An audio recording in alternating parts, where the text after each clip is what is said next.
please open your hymnals to number 395, the Catholic Dad Pod intro music, number 395. I like that. 395. We're gonna have to put that or some number with more significance, whatever.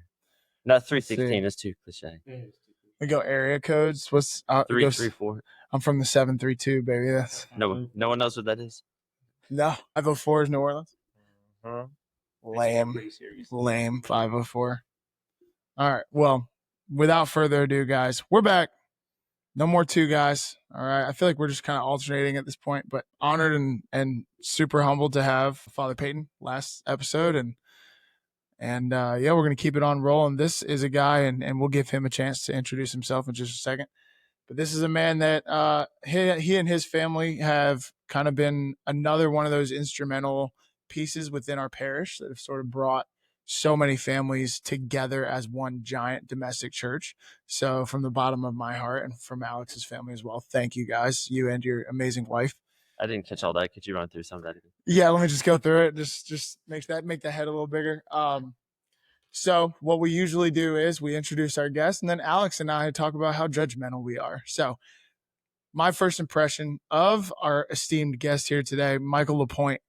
I met Michael, and we've touched on this before, at a marriage and family small group. I had seen y'all at Mass. Your family is right up front and center, hard to miss.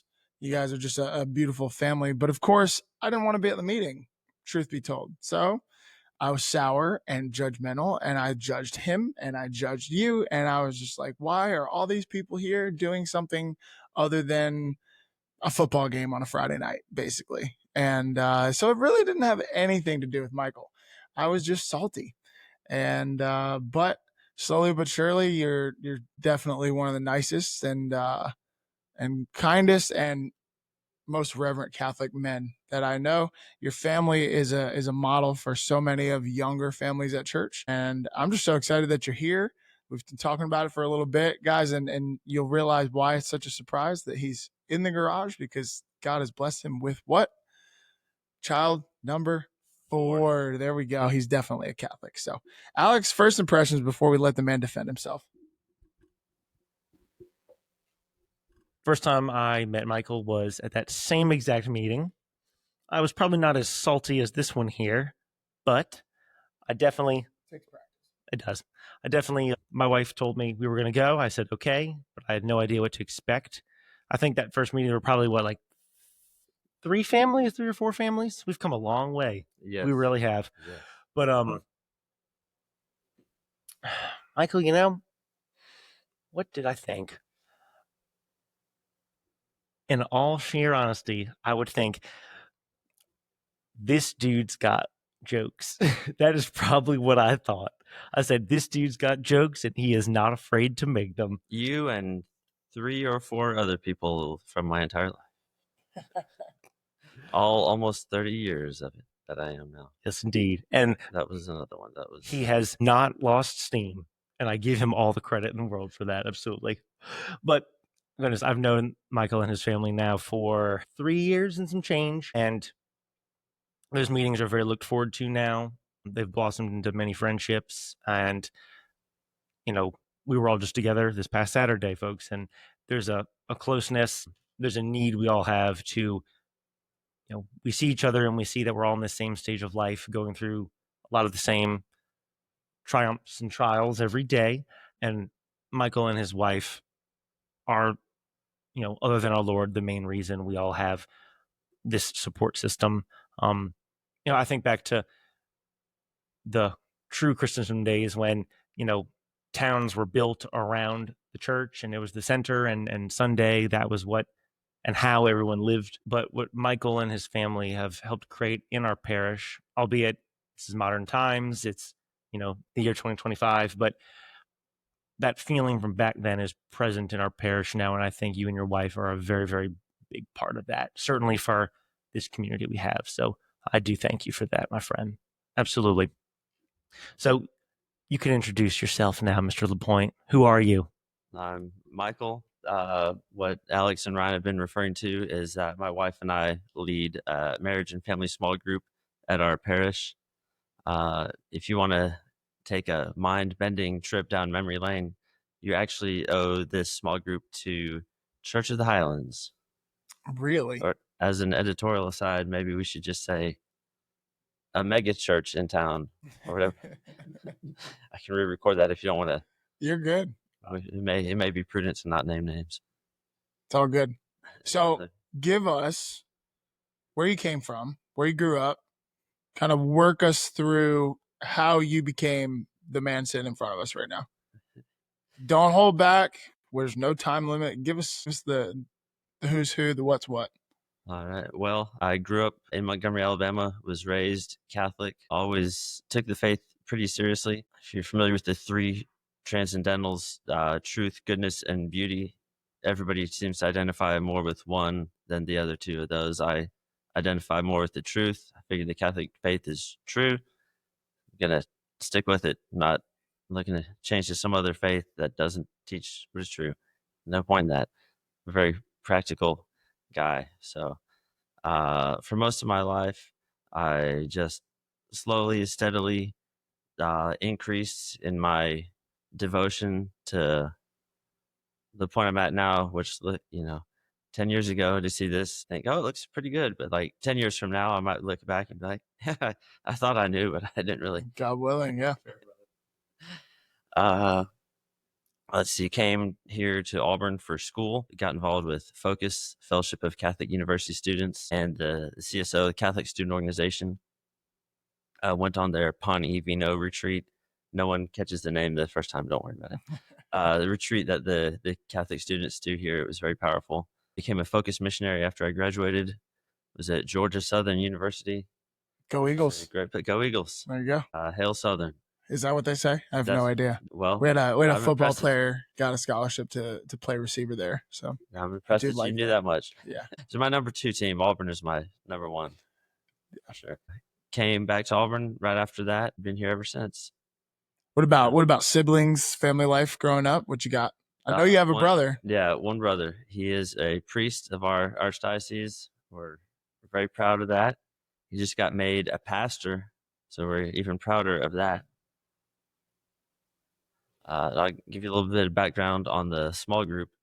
Back in, I don't know what year, but it doesn't matter because it's going to make me sound older. Our pastor and associate pastor looked around at one of the large churches in town that was having a lot of success, winning a lot of new believers, and visited this church to see what their secret was. And this church does a lot of small group ministries based on different interests people have. I think they even had a falconing small group for people who raise falcons.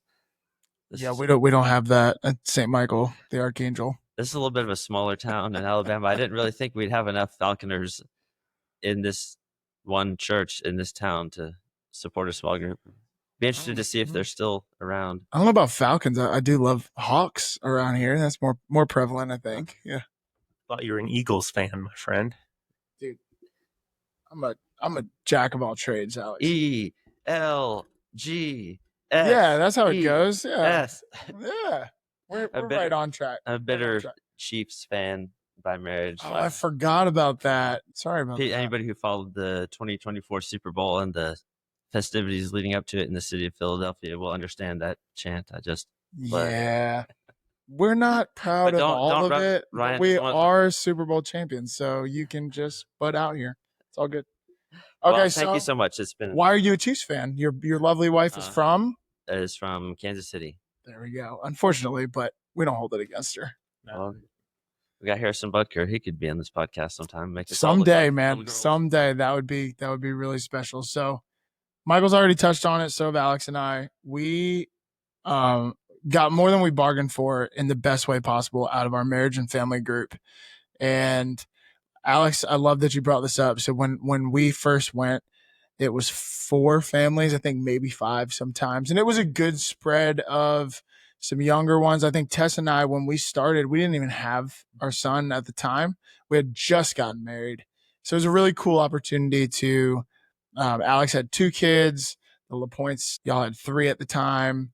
2 at the time. Wow, that we've been in this group for a while, but 2 at the time. So it was just, and then like we had some families that were a little bit down the road in their journeys. Their kids were older, high school age. So it was really, really beneficial to hear the testimony and the experiences and the tips from all those people. And now, Michael, tell me how many families are involved in this ministry now? Well, we have an email list with a lot more than this, but families who regularly come, at least 12, maybe up to 15. I should have brought my wife with me if I'd known you'd need that. Her turn is coming. Don't worry.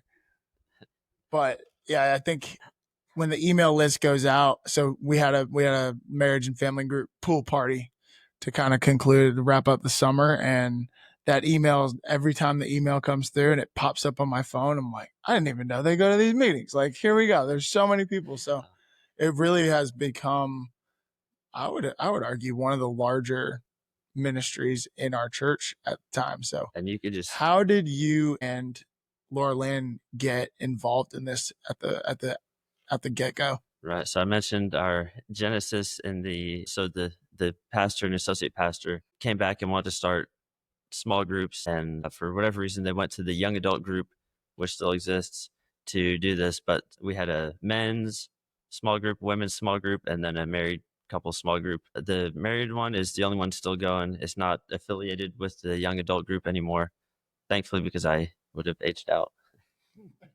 I led the men's small group, and we tried furiously to get together with the ladies' small group like a million times, and could just never make it happen. But look at me now. Anyways, the Laura Lynn and I started going when we were engaged. It took a big break because of COVID. We really missed it, so we contacted the couple that was in charge and asked if they wouldn't mind if we led it. So they gave us the email list, and it's really like you just said, like 4 or 5 families would have been like a big turnout about 3 or 4 years ago. At this pool party, we had 12 or so families, which was like the Catholic families. So this is like over 50 people. I was like, is this family hosting going to be in hot water with their HOA, or we needed to hire a lifeguard just for our party. There were so many kids there. When I first heard the number for a second, I was like, we have to cancel this due to overwhelming success, which is a very bad reason to cancel something. So we didn't cancel it. So obviously there's some work behind the scenes, email lists and things. So I want you to walk us through a little bit of, so for nobody really knows unless you come to the meetings, we get together, we do a potluck dinner, which is just really great time for camaraderie. The kids just run. It's like 120 decibels in there. It's just out of control, but it's a really beautiful time to come together at our church, have dinner with all these folks that we may or may not see all the time or as much as we'd like to.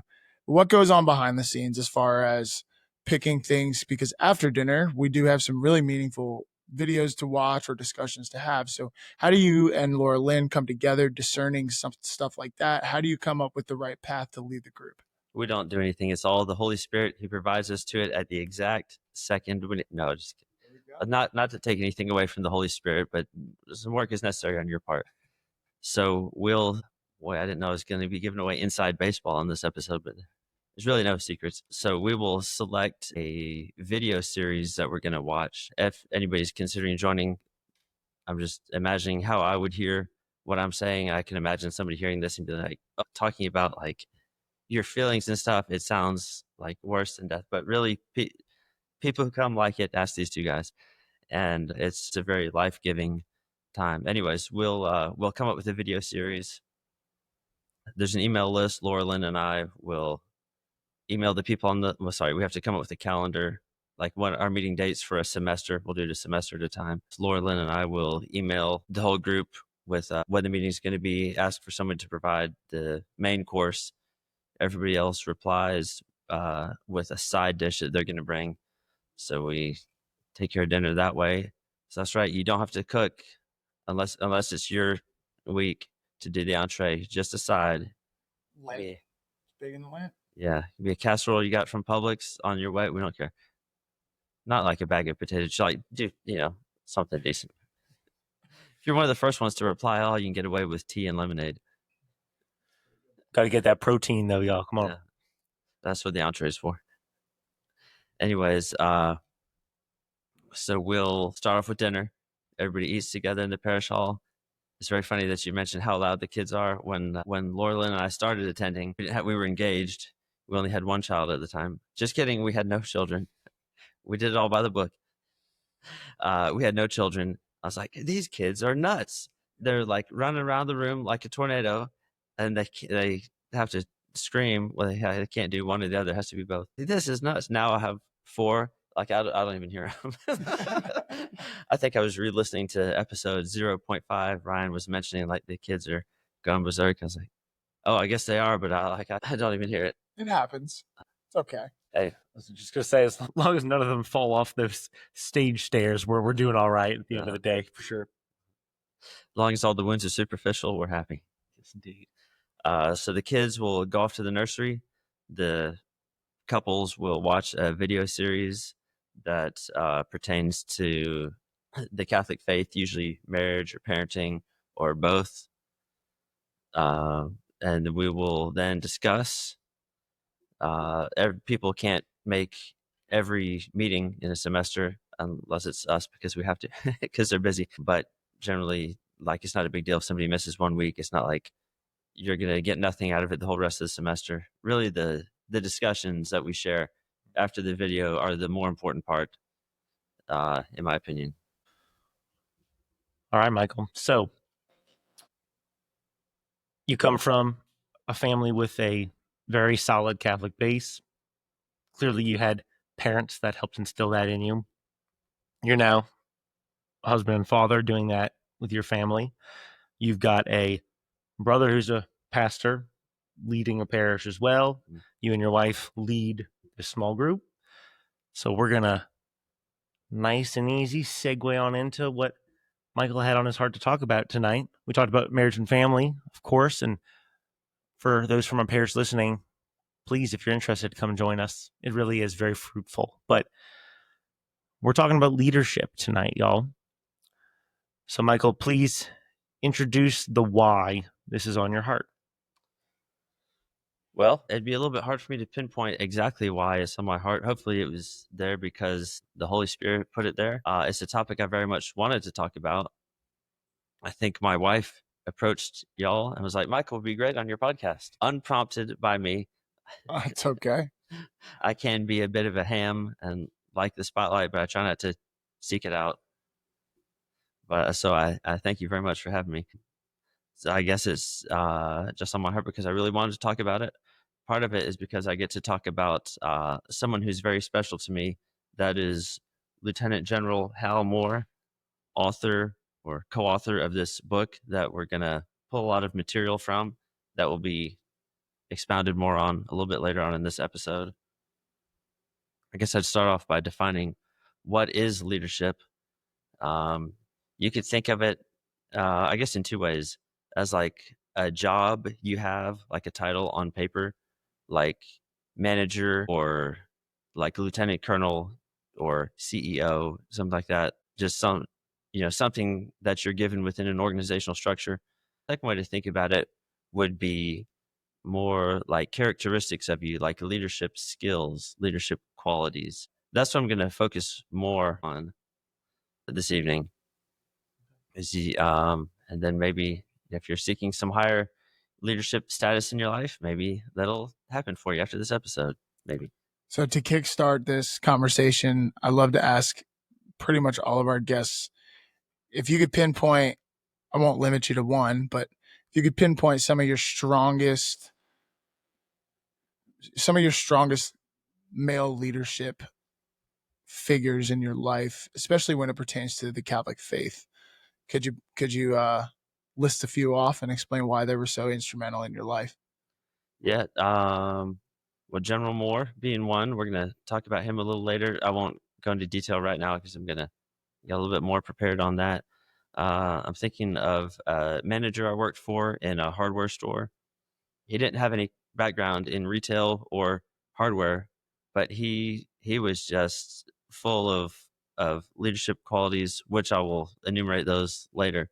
But you would just do anything for this guy because of the qualities he possessed, which we'll talk about. It reminds me of a quote from General Eisenhower, which I hopefully stuck somewhere in my book. I can't find it, but the quote goes pretty much, leadership is the ability to get someone else to do something you want done because he wants to do it. You're inspiring someone to do something that you want done. Hopefully not something you want done for like selfish reasons, but hopefully for like altruistic reasons, or because that's the goal of the organization you work for or the ministry you're working in. All right. So what about let's just expound a little bit on what does leadership look like starting off as a husband, and then kind of let that ball roll straight into as a father, and then does your leadership cap change colors as you shift from one phase of your life to the next? My cap has been changing from dark brown to gray, fading to white soon, probably. It definitely changes colors. Let's see. So a leader is responsible for producing some kind of specific result in whatever he's leading, his family, his company, military unit, sports team. And if you're not getting the result you need, the leadership needs to change. Either, there's some higher leader above this one that we're considering who's going to make a change. Think of like a restaurant, and you see under new management outside. It could mean different things. It could just mean like the owner retired and sold the restaurant, but it could mean the service was bad and the food was bad. So the owner has a new general manager who's going to fix things. Like a leadership change is in this case, intended to fix a problem. Because if the leader's responsible for the outcome, there's nobody who gets to blame when things don't go right. So a few qualities that there's a lot of qualities that could make a good leader. I try to condense this down to just a few. Number one, you don't really hear discussed very much, but I think that you must love those that you lead. And that's especially true if we're talking about in your family. But I think of General Moore, to give a little bit of a brief background, he was the commander of the first major battle of the Vietnam War, the first big contact between U.S. forces and North Vietnamese forces. And he really loved the men that he led. And it really tore him up to think about their suffering. He had to order men to do things that got them killed, and he had a lot of survivor's guilt after that because he really cared about them. It'd be tempting, especially if you're in that situation, to try to steel yourself against this and to try to not feel anything. But he really loved the men that he led, and they could feel it because of his actions. For instance, the commanders had a command and control helicopter to be aware of what's going on in the battlefield.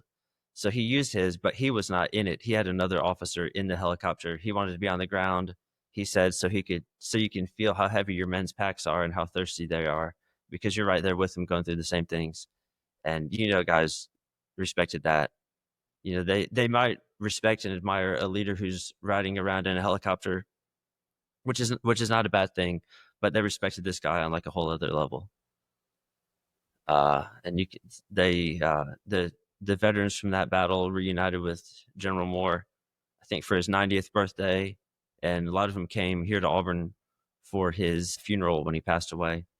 I don't know if I mentioned that since we've been live, but he was a fellow St. Michael's parishioner.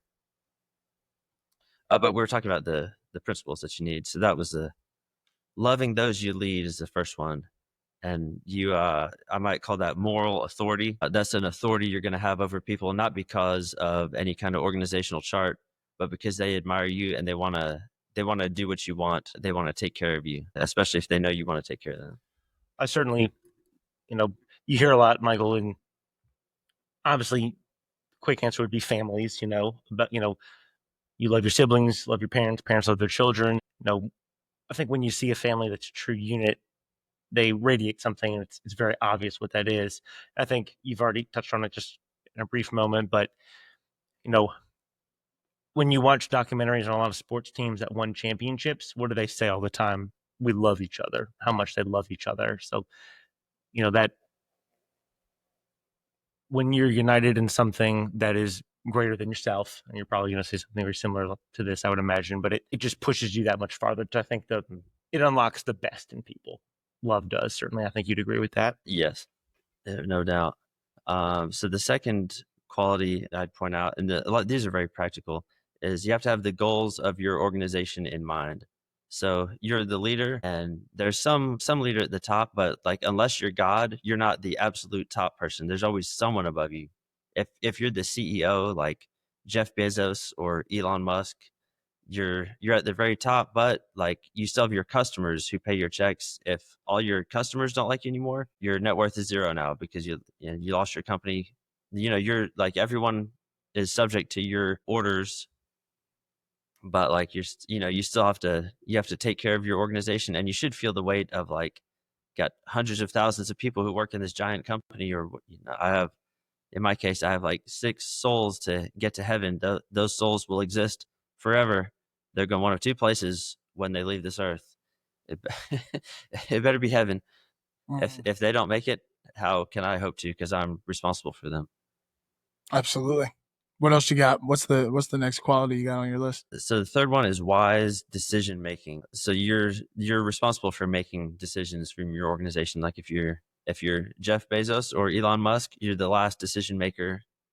If something happened under you that you don't approve of, you can change out that leader or change it. But if, say, like a software engineer is programming Teslas to run people over, Elon Musk doesn't get to say like, well, I didn't write the software. It's his company. He's got to fix that. No, that's like a bizarre example, just to illustrate a point. Those Terminator Teslas, man, they're after us.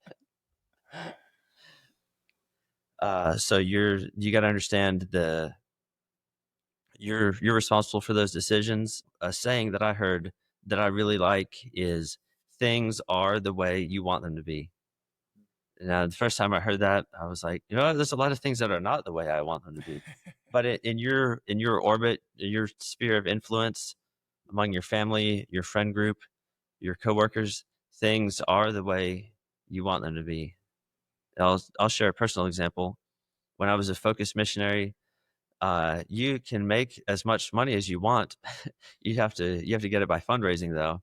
And I did not want money as much as I thought I would.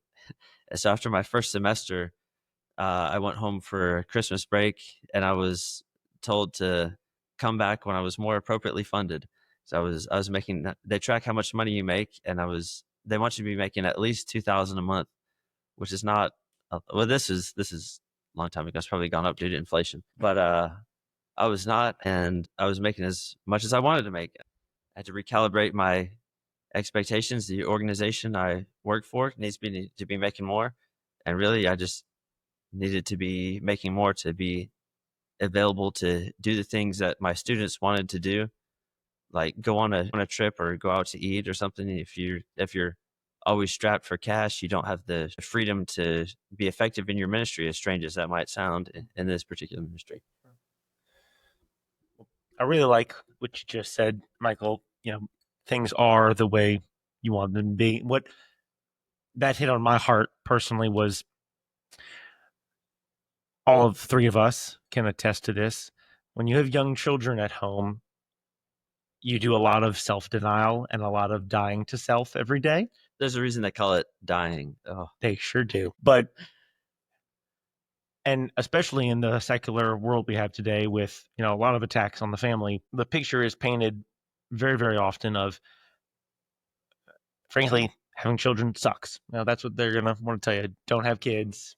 It's about you. The whole culture there. And even if you are a parent with kids, you could certainly get lost in that, or start to go down the rabbit hole of, why did I do this? Do I regret this? Am I a good parent? You can really spiral there. And now, folks, I've never thought that. Lucy, I promise you, I've never thought that. But certainly, if you're having a bad 20 minutes, if a kid's losing their mind, or if you're having a rough weekend, 2 kids are sick, or, who knows what it might be. But you can choose to let that spiral your mind and start going to negative world and think that everything is just bad and isn't going to get any better. And life sucks, basically. Or you can attack those moments with even more love. And y'all know they're so fleeting. They end as just quickly as they began. And then choose to just come at every morning, especially as a parent to young children. I'm sure probably many parents would say to teenagers too, or to college kid, absolutely. But if you wake up and just see it as what it is, a blessing from God, a vocation, it then becomes what you just made it. And that's something that I do think I'm getting better at. Absolutely. Easier said than done, of course. But I just really like that. So that's a good saying. I'll remember that. Yeah, that's a memorable one I wanted to share for sure. So we talked about you must love those you lead, which is like moral authority. That's how I would define that. Have the goals of your organization in mind. Wise decision making. The next one I have is communication and check for understanding. This is a pretty tough one to do with toddlers and infants. Communication is a real challenge for them. This is more applicable. Well, it's applicable. Communication is an essential skill for every person on earth. I guess as a leadership skill, it's really critical in the workplace or other professional environment, but really at home too. So the man is the spiritual leader of the house, but in concert with the wife. In the context of family, leadership doesn't really mean what it does in all the other contexts where, like, if in the military, if you have more stripes on your sleeve than I do, I'm going to do what you say, or I'm out of the military, and which is my job, so that's bad. In the family, very much not so. Almost the reverse. You're a servant leader, and your leader's prerogative is to, oh, this one is so awful. Be like the first, for example, like the first to apologize. Oh, Yeah. Just kill me. Do it. All the guys listening to this, you should probably be the first one to apologize. Had to do it last night. It's tough every time. Anyways, we got a little off track of our fourth point, which is communication. So the only way you're going to achieve whatever you're trying to achieve is to have other people on your team, and they have to clearly know what you want. Your children have to understand what the expectations are. If you don't give them any expectations for how they're supposed to behave, they will measure up to it every time, which is he didn't give them anything they're supposed to do. So you're not going to get anything good or useful. I think because of something funny we heard in one of the videos we watched in our small group, a priest was saying to parents, he said, "You're raising barbarians." I love that. Which is really, they're beautiful and innocent, but we're all suffering from concupiscence, which is the way things are in this world since the fall of Adam and Eve. We want things that we should not want. That's why sometimes what you want and what God wants are different things. God didn't make it that way. Sin made it that way. So you can be mad, just don't be mad at God because he didn't make it that way. And speaking of God, God communicates clearly to us what he wants. When we were spiritually infants in the Old Testament, with a very infantile understanding of God, he gave us the 10 Commandments, which are correct. There's no problem with that. They're just for people. So we don't like evolve past the 10 Commandments. They're not like outdated or something, but they're very like black and white, cut and dried, which is appropriate. They're still they're everywhere in like Catholic schools or your child's bedroom or wherever. They're absolutely rules to live and die by. And they're very simple and easy to understand. It's like, as it says in scripture, God's word is not like up in the clouds where we wonder like who is going to go up and get it for us. It's accessible to everybody. Later, God astonishingly becomes a man and comes to earth and gets 12 dudes and takes them camping for 3 years and shares his whole life with them. He's communicating what he's doing, many things, but he's communicating with them how he wants his kingdom to come to earth. Everybody's idea was, the Jews were being oppressed by the Romans. A Messiah is going to come and I guess lead an army and kick the Romans out of Jerusalem. But that's not exactly what Jesus had envisioned. His kingdom was not of this world. And his apostles and disciples got that. except for maybe one guy, Judas. 11 out of 12 is not bad. It's pretty good percentage there. Yeah, I was actually thinking I think we have one more leadership point that Michael's going to get to, number 5. But I'm sitting here listening to, you got to love those who you lead. You got to have the goals of your organization in mind.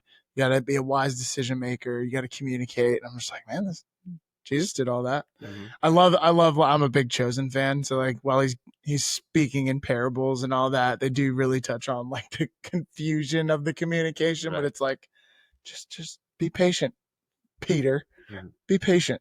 It'll all make sense, you know. But anyway, what's number 5, Michael? 5 is organization. So anytime you have responsibilities, which you definitely do, like with one child, that's not a cakewalk. With 4 or 7 or 12, you have a lot going on. And you'll have to be organized to get done the things that you need to get done, just to to keep everybody alive. Like you have to have it together.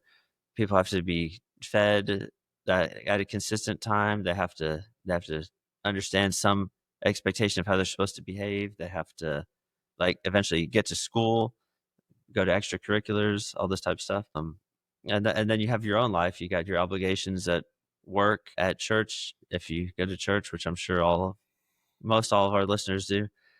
If not, welcome anyways. Yeah, if not, you got something to do this Sunday. Get there. So you got to understand what you need to accomplish and have a plan, like a list of some type for what needs to get done and how it's going to get done. So my wife and I have a big to-do list, which has never been 0.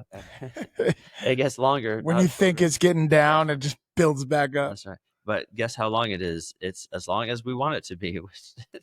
There we go. We come full circle here, guys. That's it. So I love these 5 points here. I think I'm going through my head of like leaders in my own life or moments where I've had to try to be that leader.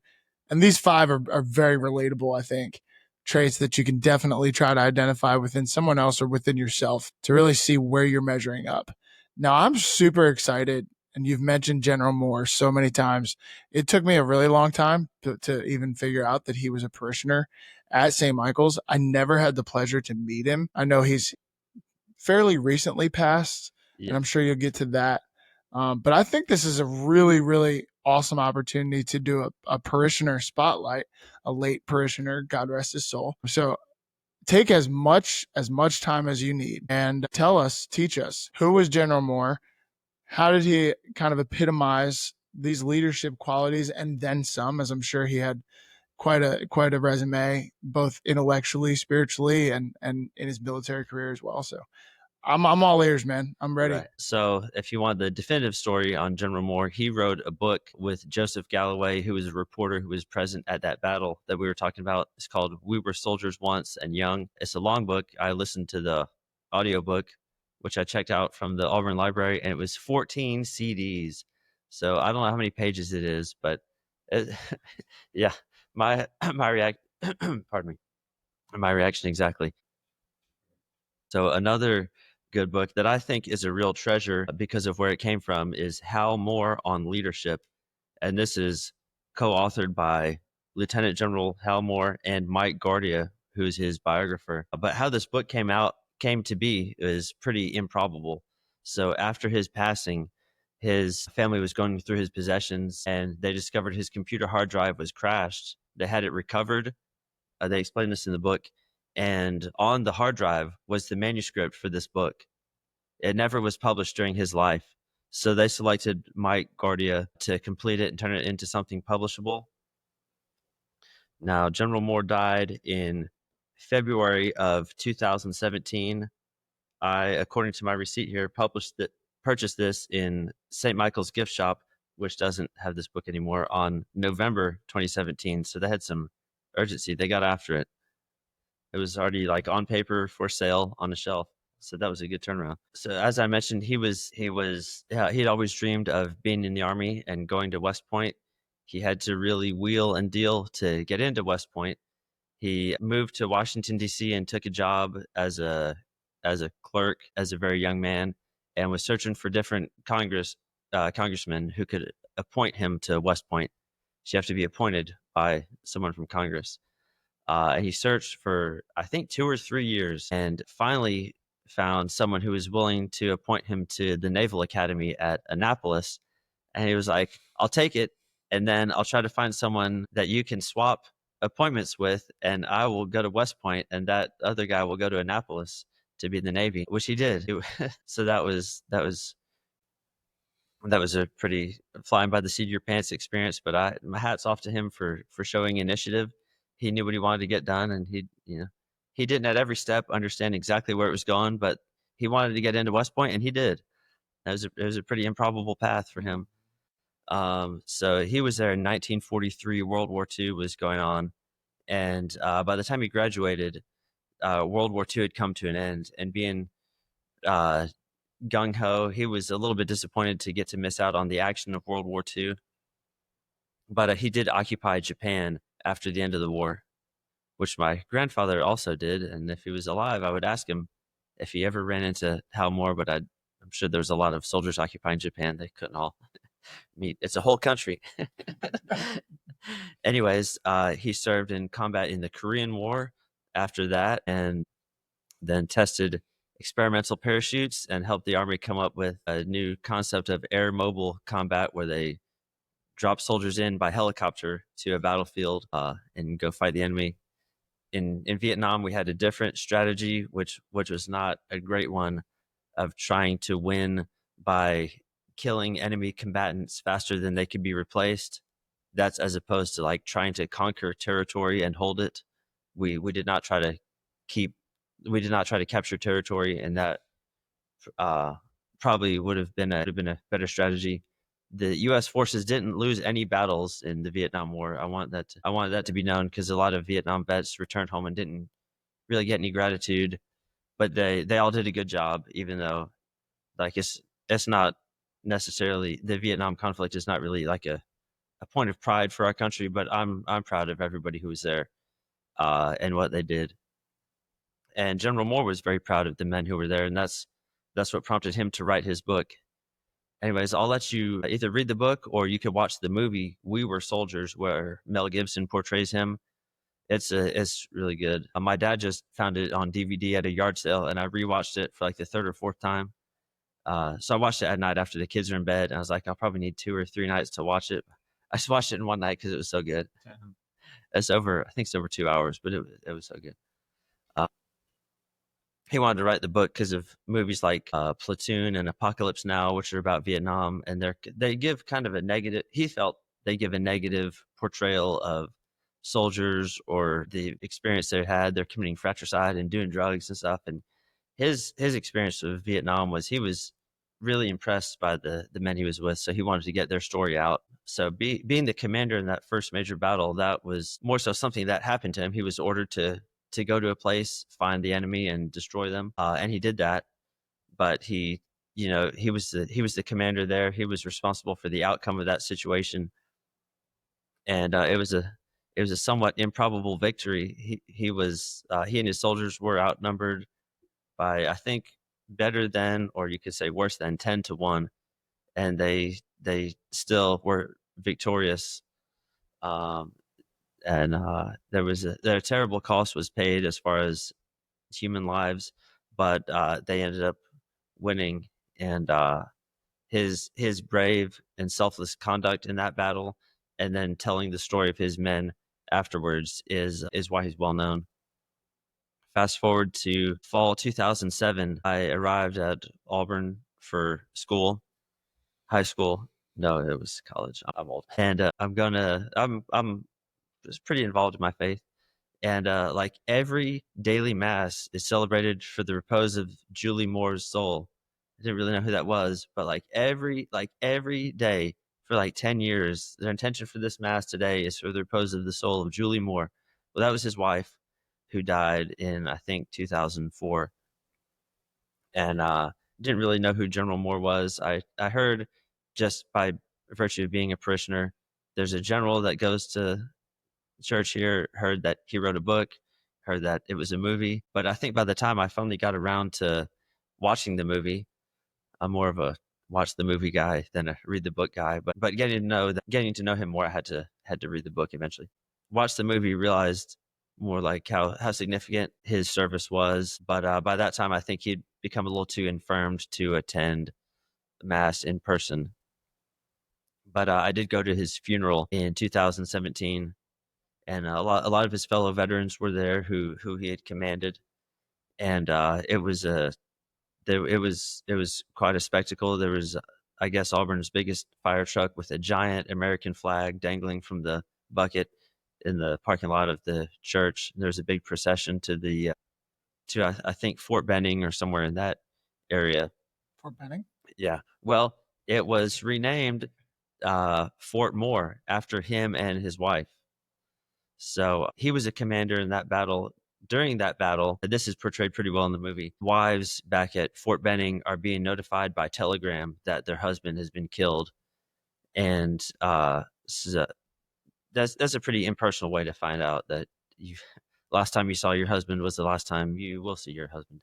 And so General Moore's wife, Lieutenant Colonel Moore at that time, his wife Julie, has a cab driver. They're being delivered by yellow cabs, and that's another pretty powerful image in the movie. If you see a yellow cab parked out of one of the officers' homes, they're getting bad news. So his wife has the taxi company bring all the death notifications to her, and she delivers them to all the spouses. And she is in large part responsible for the policy now where a chaplain and I think other officers will personally notify someone that their loved one has been killed in military service. So that was a whole army-wide, or I guess military-wide change due to her leadership. So Hal Moore was not alone in his outstanding leadership. His wife and also his children, although I'm not really familiar with what they did as much, but they all were pretty remarkable along with him. But as we alluded to, Fort Benning was renamed Fort Moore in his honor.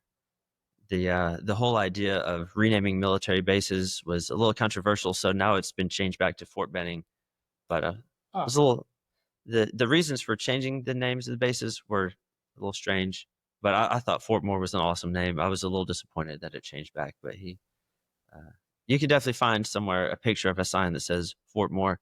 He's definitely worthy of that honor. It's just it's really mind blowing to me that such an American giant of a man was right here in our parish, and that was right about when he passed away. It was kind of shoot, man, I wasn't even really back in my faith at the time, but so never met the man, but definitely pray for his soul. I think we're all pretty confident where he and his beautiful wife are, and but thank you for sharing that. I actually wish that I had read that book before this episode, but I'm definitely going to do that. That might just be my challenge at the end to go ahead and plow through that. That one is not half as long as the 14 CD audiobook that you were referencing. This was like 160 pages, and 20 pages in the center are like historic pictures of him and his family and his soldiers. If you could pinpoint 1, 2, maybe 3 things that you really take from the books and learning more about the man that was Hal Moore, what would they be? Can I pinpoint 4? Because he has 4. Yeah, give me 4. Yeah. And they're presented in, I think, a pretty neat way. So he's got 4 leadership principles that he really likes. And in the movie, I didn't realize this until I rewatched it like a couple weeks ago. He's telling his men these things. His first one is 3 strikes and you're not out. In baseball, 3 strikes and you're out, and your at bat is over. That's it. But in the rest of life, it is not so. You can strike out many times. I'm thinking of my long and frustrated pursuit of my wife, or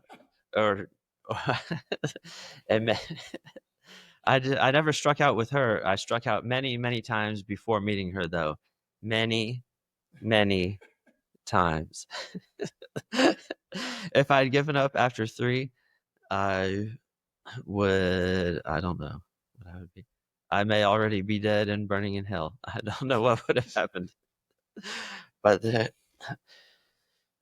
is a little bit off. This is a little bit of an aside, but there's no point in worrying about a past that never was, because it didn't. it's over and it didn't happen. There's only the past that was, and the future is still yet to be determined, though. His second one is there's always one more thing you can do. So, well, in case the first one wasn't clear, it's about never giving up. If you strike out 3 times, go up to bat a 4th time and a 5th time.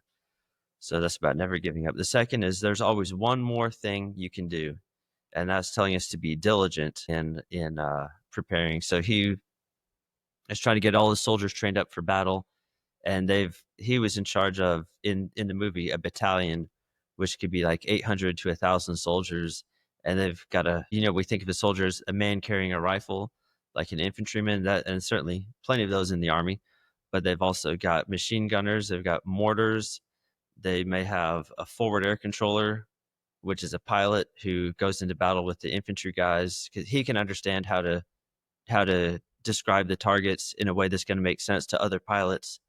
The infantry guys are not going to know how to tell the pilot where to direct their fire necessarily, but a pilot who's on the ground can do that. So he's got all these different soldiers with these different jobs, and he's on answering the mail for making sure they're all ready. Like if they got defeated in that battle, he's the leader, there's no one else that you get to blame. He was the commander. They did win that battle, and that's to his credit. But that was his motto in getting ready. He was very incessant in training himself and his men, making sure they were all as best as they could be physically in their different technical skills that they have to know.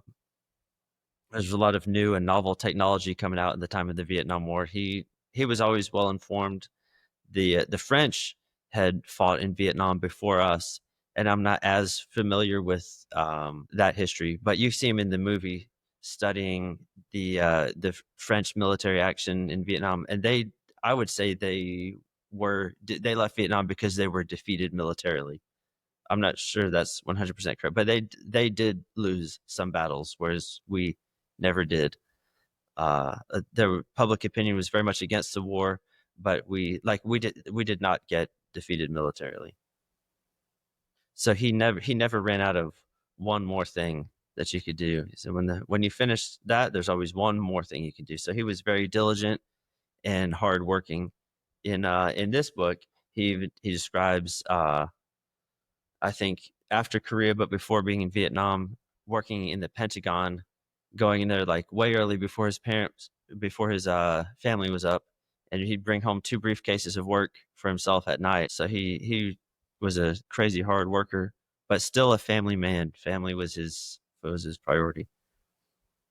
His third is that when there's nothing wrong, there's nothing wrong except that there's nothing wrong, which is a little confusing.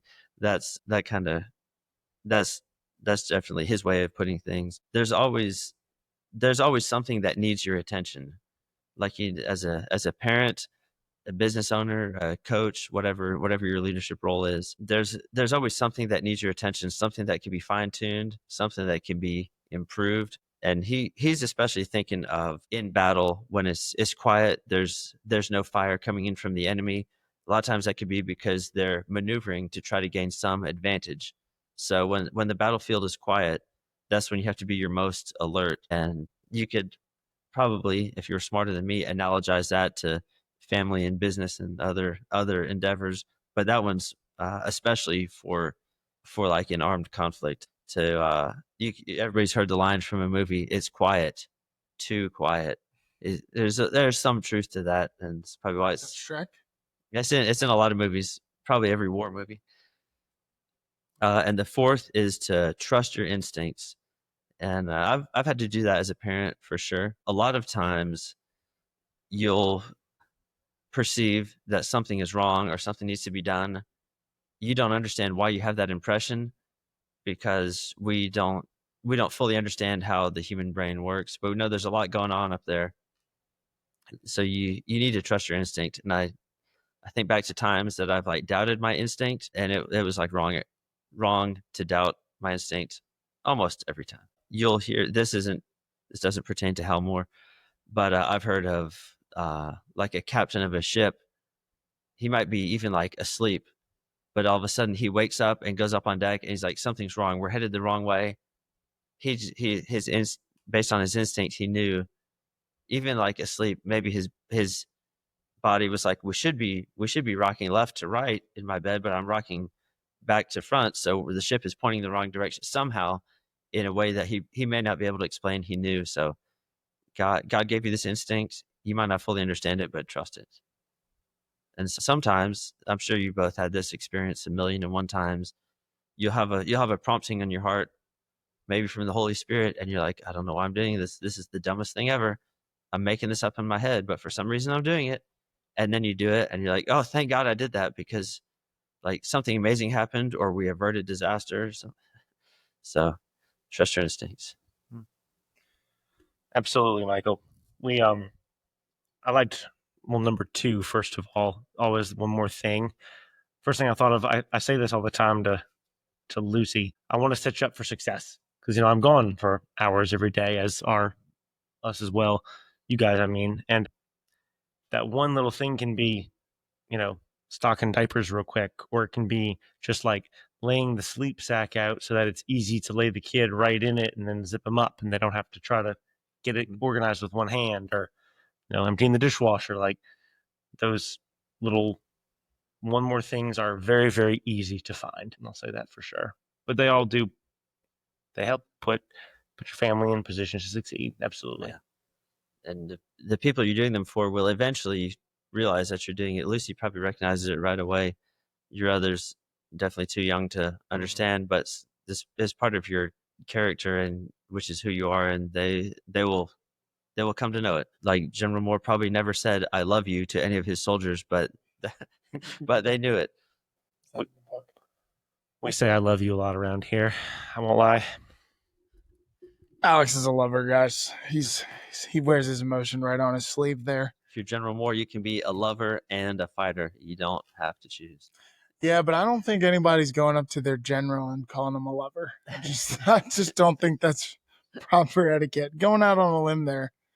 But thank you for sharing that. I definitely will add that to an extensive reading list that I just don't have time to get to right now. But maybe in the spring and summer this upcoming year, that'll be a good book for me to read on a vacation. If you have something that plays CDs still, you can listen to We Were Soldiers Once and Young. I'm trying to think. Do I even have a CD player in my truck? I don't think I do. My dad's truck did. I've seen it's on Spotify on audio. Yeah, Spotify, man. Spotify's got everything, including this podcast. Click the follow button. Maybe give us a 5-star rating, whatever you think is necessary. But go ahead. Is there any other little nuggets of wisdom here from General Moore before we move on? None that I had prepared. I'm sure he has a 1,000,001. Yeah, he's probably way smarter than all of us. Yeah. So, yeah, God rest his soul. Definitely. Like I said, a point of pride, like a St. Michael's legend, I guess. There's one more. It just came to me. I had been intending to share this. So it was very important to me to try to attend his funeral, because I'd come to more appreciate who he was. And at his funeral, his son shared, people would ask him all the time, because he was a very well-known speaker on the topic of leadership, what his greatest accomplishment was. And he said, I haven't accomplished it yet. That'll be when I enter God's kingdom and I'm reunited with my God, my Julie, and my troopers. Wow. And his son shared that being together, celebrating the funeral mass for his soul, he said, we've all participated in his greatest achievement. That hit me pretty hard. That was just a great thought. That's incredible. Yeah, definitely made a lot of sense that the base, even for a temporary time, was named after such a great guy. But that's, again, awesome. Thank you for bringing that on our show too. That was a really cool spotlight on somebody that really does epitomize the best virtues and the best role model you can really have for Catholic masculinity. I wish in the books that you've dug through, does it touch on his spirituality, his faith life throughout? Yes, it does. After graduating from West Point, he felt the need to have some kind of I can't remember exactly how he describes it, some kind of religious, kind of in the wilderness type experience. So he went on a silent retreat for, I think it might have been a 3-day retreat before beginning his command. And his faith was very important to him. He was a daily mass goer.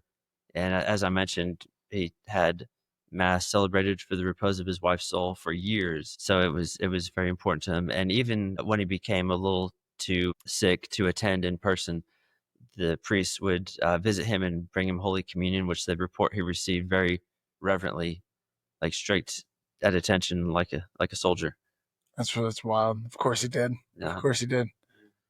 All right, brother. Well, leaders in all shapes, sizes, and reputations are not without failures. So before we sign off on this episode, you got any Catholic dad fails you want to share here?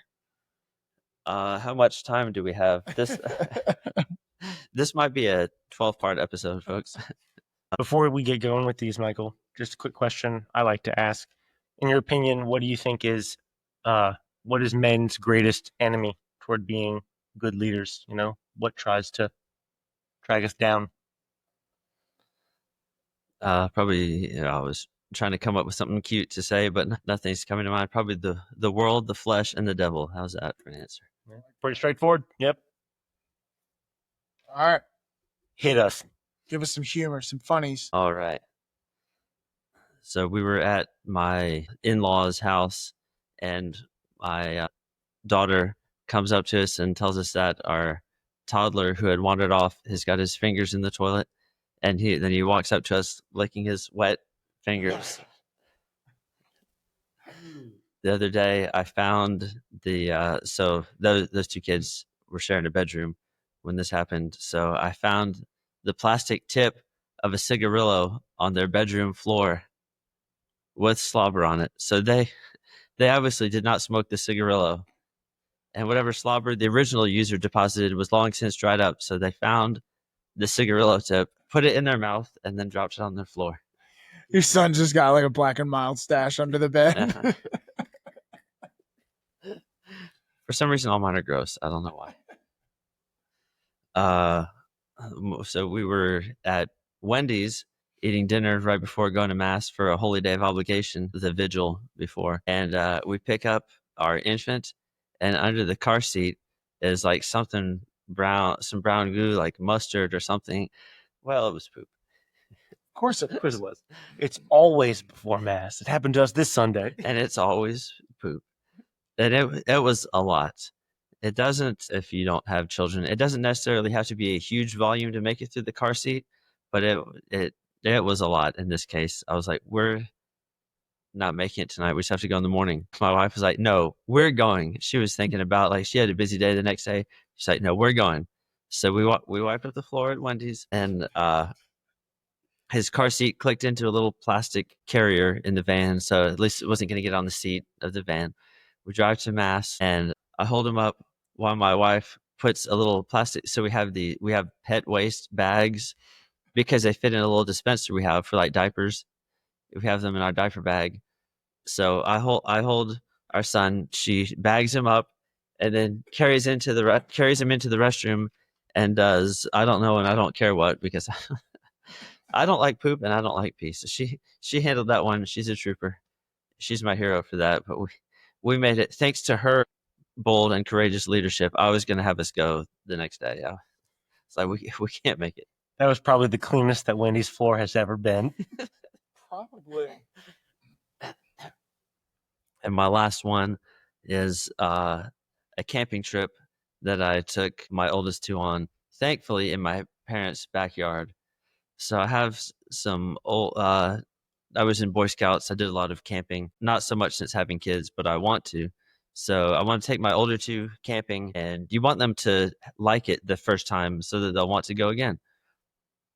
So I have two older tents that would fit us. So I put them both up in my parents' backyard so I could look at them, because I didn't really even remember exactly what I had. So I let my daughter pick which tent we were going to sleep in. So I put the other one away, and it was supposed to rain really hard that night. I was like, but we're in a tent, so who cares? It'll rain. We'll sleep. It'll be fine. Well, I woke up around like 2:00 in the morning, and little tiny mist droplets are hitting me in the face. That shouldn't be happening. I turn on my flashlight, and like there's a puddle of water at our feet. I can see water coming in from the very top. So the waterproofing on this tent was gone because it was old. And so my kids are still asleep. My dad was like, it's supposed to rain tonight. You may not want to sleep outside. I was like, whatever. So he had like made up beds inside. Thank God that he did. I was resistant to his wisdom and hospitality, but I ended up thanking him. I definitely was. So I had to carry my kids through the rain. So I wake them up. I tell them what's happening because they're not like little infants. They're my daughter's like, I'm so scared. So I had to just run with her through driving rain to my parents' back door. There was like, I had a rain jacket for me, but I couldn't get her inside of it or anything. I didn't have an umbrella or anything. So she just got soaked. And then my son was a little bit more of a trooper. So he was hanging out in the tent, not getting rained directly on. So he was a trooper. He did great. So I came back with an umbrella and carried him in, and then carried all our wet stuff to their back porch where it could dry off, and put everybody to bed and went back to sleep. But it was pretty miserable. But they both would go camping again, they say. So it was a fail, but not the sum of all fails. I feel like you get such better Catholic dad fails in general. You get such better dad fails the older your kids get. So like right now, my dad fails are like, I'm watching the baby, babe, I swear. And then he hits his head on something. So I freaking told you so. I'm like, I was watching them. I don't even count those. Yeah, that's just routine at this point. But yeah, I can't wait for those personalities to come out and stuff. But thank you for sharing. It takes a brave man to face those down and to share that stuff. But Michael, we do wrap up every episode with a quick challenge, something that anybody listening can jump in on, but also we kind of do together as best we can. So if you had a challenge based on, or just anything that's kind of popping into your head from the Holy Spirit right now, give a challenge for our listeners for the week. I was familiar with this requirement, being a longtime listener, but first time caller. Love it. So my challenge pertains to a leadership quality in a roundabout way, becoming more organized. My challenge is to make yourself a to-do list. You gotta, even if you're a single person with no family responsibilities, you still are a student or have a job or should get a job. you still have stuff going on in your life, and you just, there's stuff that you could be working on, or goals that you may want to have, maybe something you want to save up to buy. Write the stuff down so you can be mindful of it. The more mindful of it you are, the more quickly or more consistently it'll happen. So make a to-do list, kind of prioritize it. If you already use a to-do list, pick one item that's been on there maybe a little bit too long and make a plan for how you're going to achieve it, including some kind of time frame. I like it. All right. Find something in your daily routine or find a specific moment in your daily routine and do something else in that moment. So like what I was getting at earlier, folks, about setting yourself up for success. I'm asking you to set someone else up for success. If you can do it for someone else, whether it's your child or your parent or your spouse, if you're single, living, by yourself, make it for yourself, but find one thing for the next week to do, preemptively or not reactionary, to set yourself up for success. And I bet you after a week, you'll still want to do it. All right. And I will round it out with do something that sucks. I think of personally, like if you generally run 2 miles, make it 3 or 4. If you wake up at 5, wake up at 4. Just pick something. I'm not asking anybody to, go run an ultra marathon or anything, but like men enjoy challenges. And if you haven't had a challenge in a while, create one for yourself and do something that probably will suck, but that you'll feel really good about afterwards. So there you go. And guys, as always, shout us, give us a shout on a DM or a comment, whatever. Let us know what you're doing with these challenges. We can be anonymous or slap your name on it, but we'd love to hear from you. And of course, send us those dad fails, because if we get some funny ones, we're definitely doing that every week. But Michael, we are so super honored that you join us here in this.